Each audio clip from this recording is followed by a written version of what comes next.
ब्रेकनंतर 10च्या बातमीपत्रामध्ये आपल्या सगळ्यांचं पुन्हा एकदा स्वागत। आणि यानंतर महत्त्वाच्या घडामोडींचा घेऊया सुपरफास्ट आढावा टॉप 25 न्यूज मधून।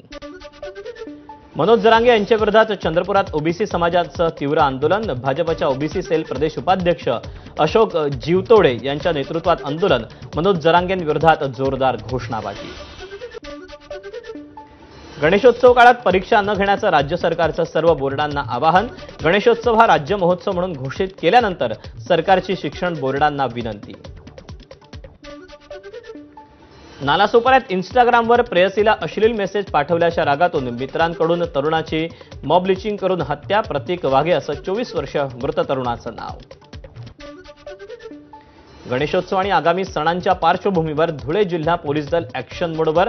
धुळे शहरातील सहजीवन नगर भागामध्ये बनावट दारूच्या मिनी कारखान्यावर पोलिसांनी धाड टाकून लाखो रुपयांचा मुद्देमाल हस्तगत केला। कचरा डंपिंगच्या खड्ड्यात पडून 12 वर्षीय मुलाचा दुर्दैवी मृत्यू। नागपूर जिल्ह्यातील काटोल तालुक्यातील खानगावमधली घटना।